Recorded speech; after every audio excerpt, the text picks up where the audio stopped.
Estamos aqui novamente para o nosso programa Minha Saúde, para a gente falar sobre qualidade de vida. Qualidade de vida, a gente tenta aqui sempre falar do corpo, da mente, do espírito, nisso para a gente ter essa felicidade, essa qualidade de vida. Desde a antiguidade, a gente ouve que a gente tem que ter o corpo são e a mente sã. E hoje a gente trouxe aqui o Dr. Jonathan Dionísio, que é um psiquiatra, meu amigo. Ele veio aqui falar um pouquinho mais sobre a saúde mental. Isso é muito importante também para a gente ter essa qualidade de vida e essa felicidade.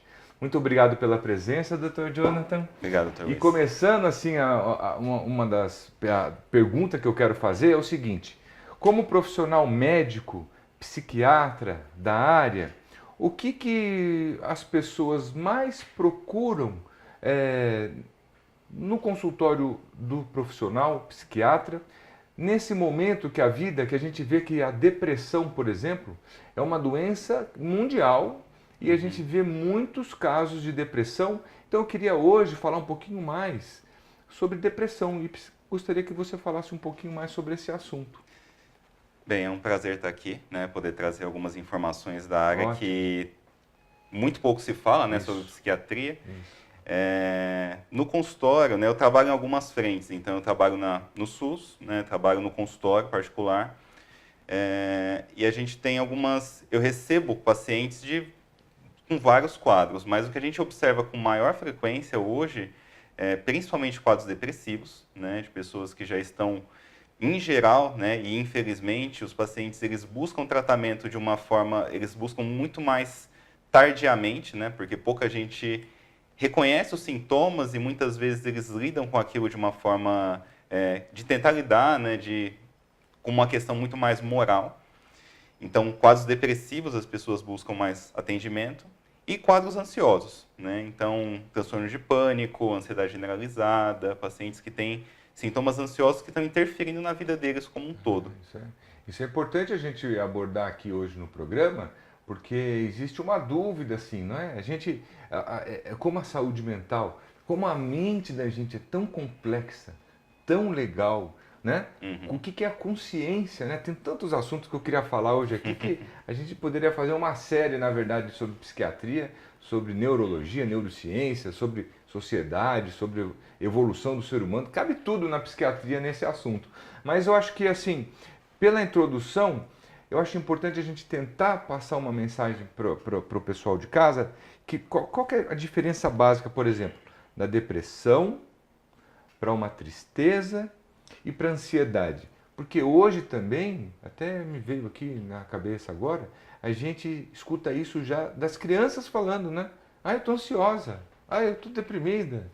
Então, assim, já estão pegando o que os pais falam e já está virando um meio que comum se falar nisso. Então, vamos tentar explicar para o telespectador a diferença básica de depressão, tristeza e ansiedade. Ok. Bem, a tristeza, né? Antes, talvez, até de falar sobre tristeza, a gente tem que entender o que é o humor, né? O que o humor reflete, né, na questão psiquiátrica, como que ele se expressa, né? O humor ele está presente em todas as pessoas, né? Então, todas as pessoas têm humor, né? Ele está presente em todo mundo. Então, eu costumo dizer que ele é como uma lente através da qual a gente enxerga o mundo, né? Então, se a gente passa por um momento difícil, a gente enxerga o mundo de uma forma mais triste. Então, a gente passa por uma perda importante, a gente passa por uma situação complicada, está passando por uma dificuldade financeira, a gente perde um pouco o ânimo de fazer as coisas, a gente perde um pouco o interesse em coisas que antes eram prazerosas, né? A gente perde energia de fazer as coisas, né? Aquela comida que a gente gosta, aquela macarronada de domingo já não tem tanta graça, a gente come, parece que não tem tanto gosto, né? E ocorre o oposto quando a gente tem um momento feliz. Quando a gente está bem, né, a gente consegue fazer coisas com mais vontade, a gente sente mais prazer por fazer algumas atividades do dia a dia. Isso é humor, né? Quando a gente passa por uma situação difícil e a gente expressa essa questão de uma falta de ânimo, de uma perda de interesse, isso é a tristeza, né? Então a tristeza ela se mostra, né, como uma reação a essas situações. A depressão, por outro lado, ela não necessariamente tem uma relação com uma situação que aconteceu. Então a pessoa pode expressar essa tristeza, né, sem ter um momento difícil. Ela pode estar no momento bom da vida dela, né, pode as coisas estarem fluindo, ela conseguir fazer algumas coisas, tá bem no relacionamento, tá funcionando bem no trabalho, e de repente surge a tristeza, né, por um período de tempo, né, que a gente considera para o diagnóstico maior que 2 semanas. Então, num determinado período de tempo, a pessoa começa a ficar mais triste, e isso fica a maior parte do tempo, na maior parte dos dias, porque a tristeza, muitas vezes, ela vem num momento e depois ela vai embora. A pessoa fica bem uns dias e depois volta a ficar triste. Não tem um motivo, assim, não tem, né? Não tem uma motivação clara, né? Nem sempre está presente essa motivação clara. E ele é muito mais, a depressão ela é muito mais constante. Ela fica o tempo todo ali. E junto com essa tristeza, a gente observa outros sintomas que se associam a isso. Então a pessoa perde prazer por atividades, tem um prejuízo do sono dela, que pode ser tanto dormir demais como dormir menos, né? A pessoa começa a ter alterações no apetite. Então ela come mais ou come menos. São sinais que vão apresentando, que vão aparecendo, que sugerem para ter um diagnóstico mais preciso desse assunto, né? A gente tem que fazer a pausa para o comercial e daí a gente já fala da depressão, um pouquinho mais da ansiedade também, logo após o comercial. Um minutinho.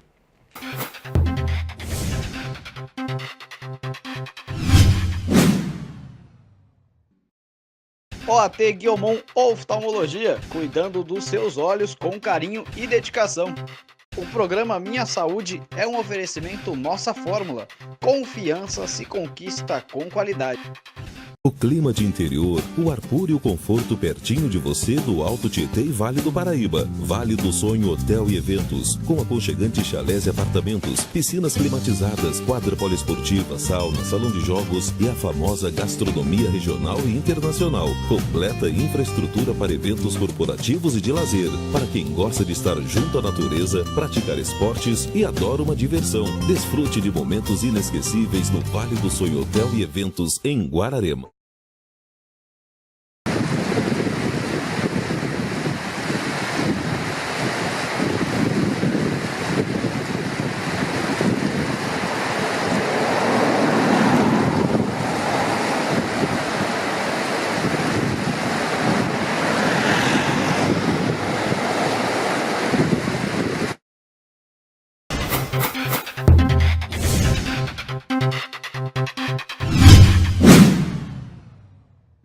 Olá pessoal, estamos aqui para o segundo bloco para falar com o Dr. Jonathan Dionísio, psiquiatra. A gente está falando sobre os sintomas da depressão, né?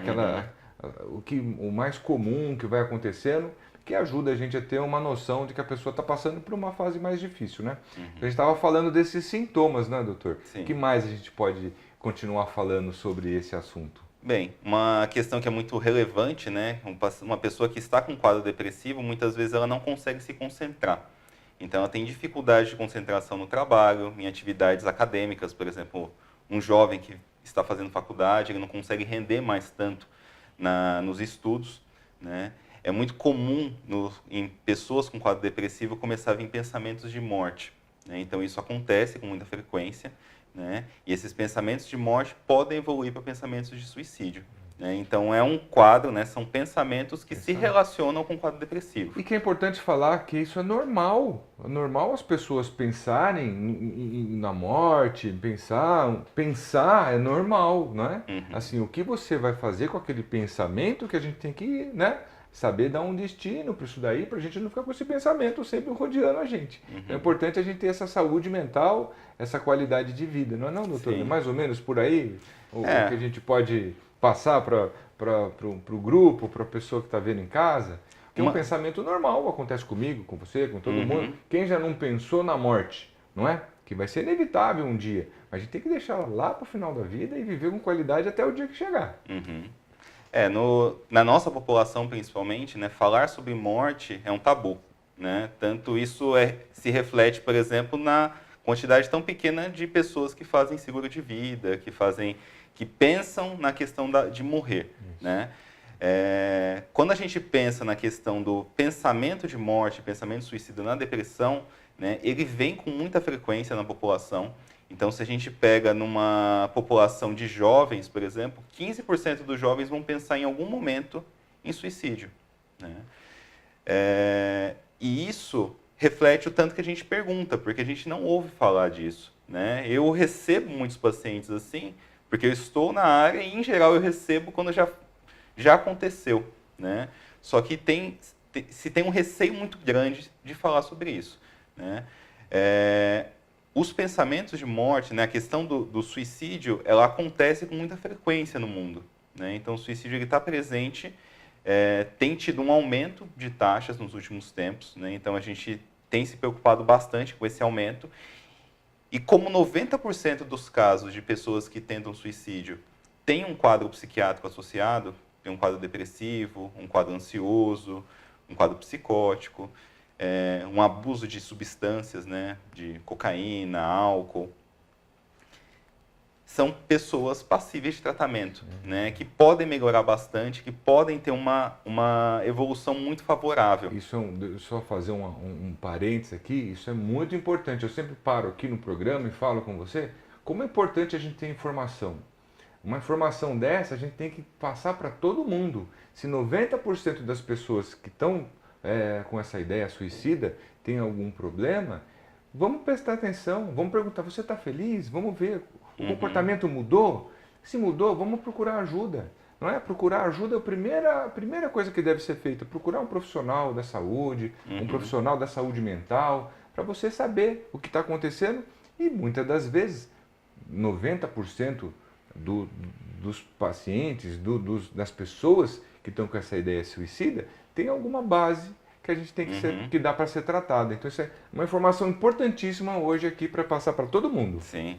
Quando a gente vê aquele familiar que não deixou de fazer as coisas que fazia antes, que está isolado, que não tem perspectiva de futuro, que a pessoa só traz coisas negativas, começa a ficar muito isolado, começa a ficar muito... O familiar nota que aquela pessoa está muito triste. Sendo um jovem, um adulto, é importante buscar, né, um acompanhamento, né, um centro de saúde mental, né? Então, na cidade, um CAPS, né? Se estiver presente na cidade de quem estiver assistindo, né? Ou mesmo um posto de saúde, né? Para buscar uma atenção especializada, tanto de um clínico geral, que pode fazer essa abordagem inicial, ou, idealmente, de um psiquiatra, né? Para fazer essa avaliação e essa mensuração para ver o que pode ser ajudado para aquele indivíduo. Né? Isso é muito importante, isso daí. E outra coisa que a gente estava falando, até do último bloco, é sobre a ansiedade, né? Assim, fala um pouquinho da ansiedade e daí, finalizando depois do bloco, a gente vai falar sobre mitos e verdades. O que a gente pode falar um pouquinho sobre a ansiedade? Bem, a ansiedade, ela se reflete muito através do medo, né? Então, quando a gente evoluiu lá do Homem das Cavernas, né, que a gente vivia uma vida bem mais perigosa no sentido de risco, né? Então, o tempo todo a gente estava com risco. Então, tinha que cuidar da caverna, tinha que pegar comida, né?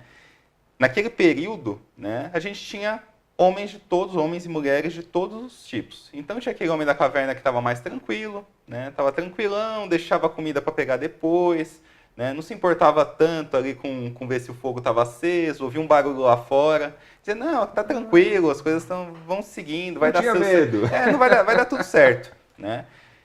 Outros, por outro lado, ficavam o tempo todo checando fogo, vendo se tinha comida, ouvia um barulhinho, já se escondia, né?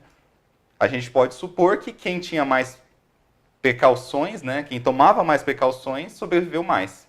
E quem sobrevive passa seus genes para frente. Isso. Então, hoje, a gente observa que muitas pessoas elas têm essa preocupação, né, com as situações do cotidiano. Né? E isso é reforçado pela nossa sociedade. Então, desde que a gente é muito novo, a gente tem uma pressão para tirar boas notas, para conseguir um trabalho, para conseguir render, para conseguir ter sucesso. Né? sucesso no amor, sucesso no trabalho, sucesso nos estudos, né? Para a gente ter sucesso.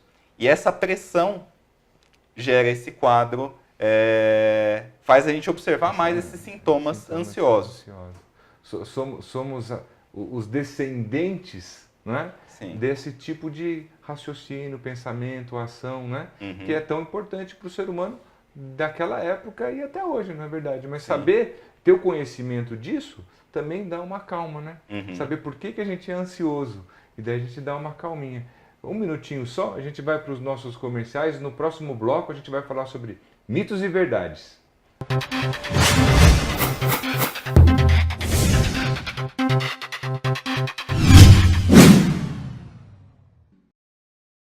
OAT Guiomon Oftalmologia, cuidando dos seus olhos com carinho e dedicação. O programa Minha Saúde é um oferecimento Nossa Fórmula. Confiança se conquista com qualidade.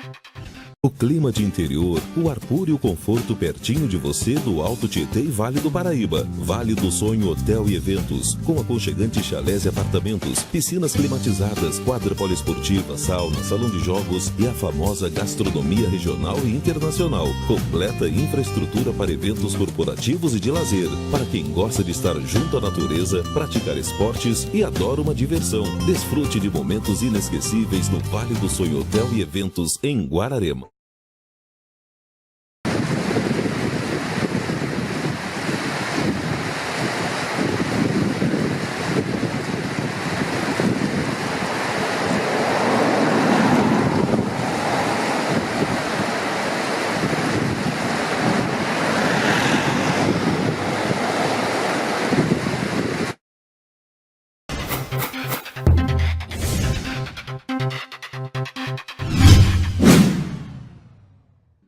Estamos aqui com o Dr. Jonathan para fazer o último bloco e antes do Mitos e Verdades, antes da pergunta do Mitos e Verdades para o Dr. Jonathan, ele vai terminar para falar um pouquinho mais da ansiedade, que é muito interessante também a saber as razões que a gente tem de origem disso e como a gente pode também entender melhor por que a gente fica ansioso de algumas outras formas, né, doutor? Bem, a ansiedade, né, como estava falando, essa questão, né, de somos herdeiros dessa carga genética, né, mais ansiosa, e por questões sociais que vem tanto a ver com o nosso modo, né, de interação com a sociedade, dessas cobranças, como mesmo da relação com os pais, né, com situações que possam gerar medos, né, então passar, por exemplo, quando a mãe se sobressalta, né, que susto, né? A criança observa, uma criança muito pequena, ela pode entender aquela situação como um objeto de temor, né? Tanto que quando a gente pensa a principal, né, o quadro mais comum dos sintomas dos quadros ansiosos é a fobia específica, aquele medo específico de um objeto. Então, o mais comum deles, que a gente lembra, é aquela pessoa que tem uma fobia de barata. Isso, né? é verdade. Ou crianças que têm aquele muita medo... Gente. Eu conheço muita gente. Ou, por exemplo, a questão de sangue, né? Agulha. Sim, né? Isso é muito comum em criança, por exemplo. Sim. Sangue, agulha. Né? É bastante comum em criança de ter fobia. Às vezes a criança até desmaiar com a quantidade de sintomas que ela apresenta, né? Mais somáticos, né? Taquicardia, taquipneia.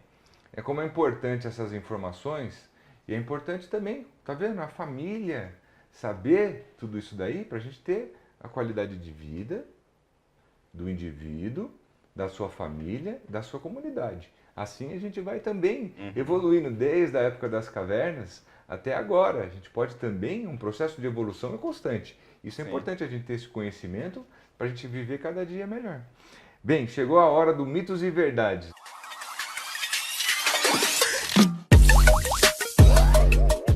Doutor, eu tenho uma pergunta aqui para você responder para a gente e para os telespectadores. Depressão é frescura? Isso é um grande mito, né, que vem de muito tempo já. A depressão não é frescura, ela é um transtorno mental. Né? Então ela surge, né, por várias questões, tanto vivenciadas pelo indivíduo como biológicas. Então, a pessoa tem alterações biológicas que geram aquele quadro. Tanto é que, por conta disso, a gente utiliza, né, em muitos casos, medicações para controlar aqueles sintomas. Né? Então, Não é aquela questão que depende da pessoa levantar da cama. Isso é frescura, você poderia... levanta vai, daí. Você tem que né? se animar e tira a Sim. força da cama para fazer, né? Faz as coisas, porque se você trabalhar, as coisas vão melhorar. Né? Ou se estudar, ou se você ir fazer uma coisa que você gosta. Larga disso, né? Sim. Então a gente observa... Só depende de você, né? Começa a ter uma cobrança, né? Tem uma cobrança e isso tende até a intensificar os sintomas. Né? Porque a pessoa se sente ainda mais incapaz. Né? Quando ela se observa, a pessoa com depressão, ela se sente incapaz, se sente um fardo para a família, para as pessoas que ela gosta. E aí o outro cobrando o tempo todo dela, ela observa e diz, realmente eu não consigo fazer mais nada.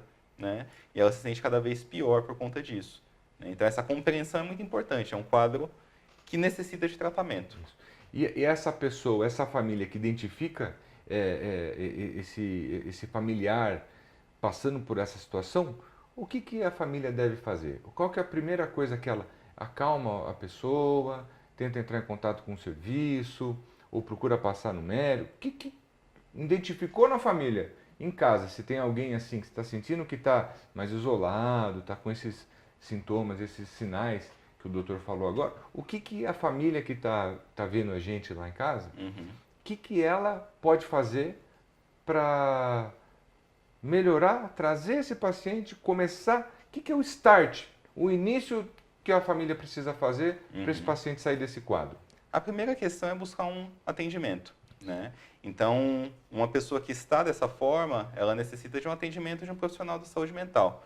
Então, principalmente, né, um médico, né, um psiquiatra, ou mesmo um médico da saúde da família, que esteja apto a atender esses quadros. E também a possibilidade de um acompanhamento psicológico. Muitas pessoas buscam acompanhamento psicológico inicialmente. E é muito importante, né, o acompanhamento, porque boa parte dos casos com depressão, eles vão ter uma indicação de psicoterapia. E nem sempre há necessidade, num quadro mais leve, de um acompanhamento psiquiátrico especificamente. Né? Mas o acompanhamento de alguém que olhe para aquele indivíduo, que faça esse segmento, né, que faça essa abordagem do quadro, é extremamente importante. Também para a pessoa, para a família também entender o que está acontecendo. Né? O profissional explicar o que vem acontecendo, como que pode agir, em cada caso especificamente. Sim, porque na verdade todo mundo sofre junto, né? Sim. Porque fica algum ente da família com um problema, todo mundo, né, absorve aquele problema também, né? Então você que percebe que tem alguma alteração, isso também é com o idoso, com a mulher, com a criança, tem alguma alteração, ela não está fazendo aquelas coisas que são habituais, primeira coisa, conversa. Não é? Tenta perceber o que está acontecendo. Percebeu que a pessoa está mais isolada, não está muito bem? Procure um profissional da área, né? Procure, como o Dr. Jonathan falou, o psiquiatra, ou o clínico, ou até o médico de saúde da família, ou um psicólogo, né? Alguma pessoa que vá ajudar a ter mais informações para a gente iniciar um tratamento, que muitas das vezes é um tratamento mesmo que tem que ser feito. Não é só injeção de ânimo, né? Levanta dessa cama, você precisa, eu não era assim. Tem um monte de história que a gente ouve, né? Sim. Que fica falando sobre isso daí. Eu queria agradecer muito a presença do Dr. Jonathan aqui hoje. Falar sobre saúde mental para mim é muito importante, tem tudo a ver com qualidade de vida. O corpo são e a mente sã, realmente, se não for uníssono, a gente não tem felicidade. Então, queria agradecer muito a presença do Dr. Jonathan aqui. Queria agradecer a audiência que a gente está tendo na televisão. Queria que vocês falassem com a família sobre esses assuntos, são tão importantes para a gente ter qualidade de vida. E eu queria agradecer novamente e já dizer que nas próximas edições, nos próximos programas, vamos falar mais sobre saúde mental também, que é muito importante a gente falar sobre isso. Muito obrigado a todos. Tem alguma consideração final que você quer falar para as pessoas? A gente já finaliza o programa. É muito importante, né? Então, reconhecer, né? Então, entender que esses quadros não são frescura, né? E buscar esse atendimento na região de vocês, né? Então, buscar no posto de saúde, buscar um psicólogo, buscar um psiquiatra, não ficar com esse sofrimento, né, em casa. A família toda sofre, né, como você mesmo diz, Luiz, O sofrimento é muito grande, né? Hoje em dia, a depressão é um quadro que vai afetar na vida de 15 a 20% das pessoas, vai ter um quadro depressivo durante a vida. Então, é um quadro muito comum, né? Que vai passar por todas as famílias, né? Então, é muito importante essa busca, né? Essa compreensão que é um quadro passível de melhora, né? Pode melhorar, pode ter uma resolução. Tá. Muito obrigado. Espero que a gente tenha cada vez mais conteúdo para a gente fazer a grande transformação da saúde que temos para a saúde que queremos. Muito obrigado e até a próxima. Tá bom, só isso. Esse é um. As segundas-feiras, não. Ah, e não esqueça. Uma como? Eu não consigo. Então. Ah! E para. Ah, e não esqueça. Né? Ah, e não esqueça. Era para construir a saúde que temos para a saúde que queremos. Até lá!